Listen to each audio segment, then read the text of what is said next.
The Catholic world is still reeling from the stunning revelation made by Cardinal Luis Antonio Tagle, a figure known globally for his deep spirituality, humility, and compassion. But even those closest to him weren't prepared for what he shared during his unexpected appearance at a private event in Rome this past week.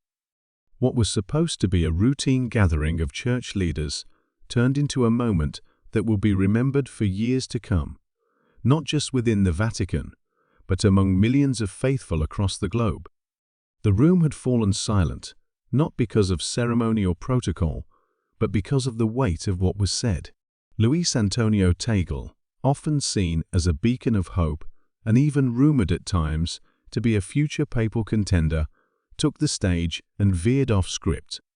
His voice trembled not from nerves, but from something far deeper. And when he spoke, you could sense a shift in the room. You could feel it. Something was coming.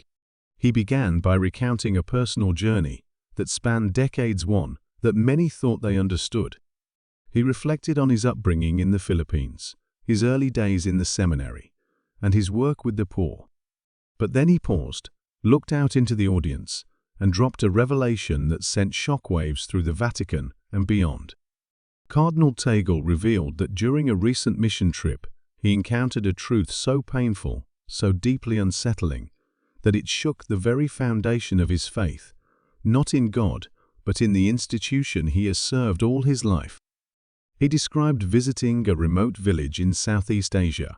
He didn't name it for privacy reasons, but what he witnessed there changed everything. In this forgotten corner of the world, he found a church community that had been abandoned not just spiritually, but physically. Their local priest had been gone for months.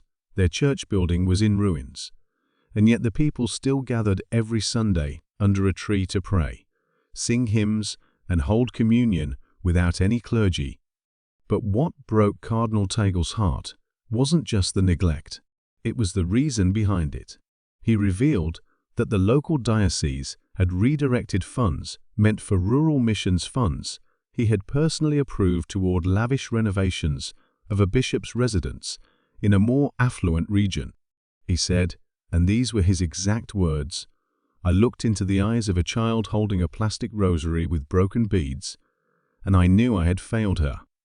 That line alone brought many in the room to tears. Tagle didn't stop there. He went on to expose a pattern he had uncovered where charitable donations, collected in the name of outreach and evangelization, had been systematically siphoned away from the poor and reallocated for administrative expansion. He called it a crisis of conscience within the church hierarchy and admitted that for the first time in his life, he felt ashamed not of his faith, but of the men who claimed to defend it. The reaction was immediate. Several bishops in the audience reportedly left the room. Others lowered their heads, clearly shaken. And while the Vatican has yet to release an official response, insiders say that the Pope himself has requested a full report. This is unprecedented. For a cardinal of Tagle's stature to speak so openly and so emotionally about internal corruption is almost unheard of. And that's precisely what makes this moment so shocking.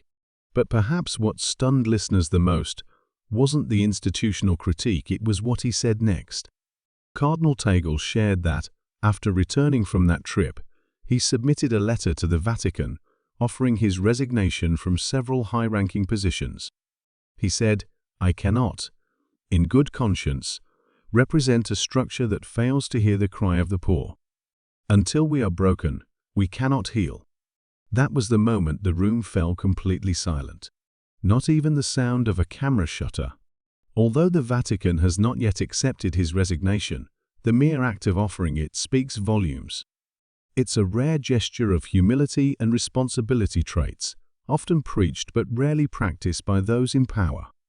And coming from Tagle, a man revered for his unwavering optimism, it sent a clear and painful message. Even the most faithful can no longer turn a blind eye. Outside the event, hundreds gathered to show support. Some held candles, others clutched rosaries, and many simply stood in silence. Across social media, the hashtag #StandWithTagle began trending in multiple countries. Videos of his speech, although not officially released, have circulated through unofficial recordings, viewed millions of times within hours.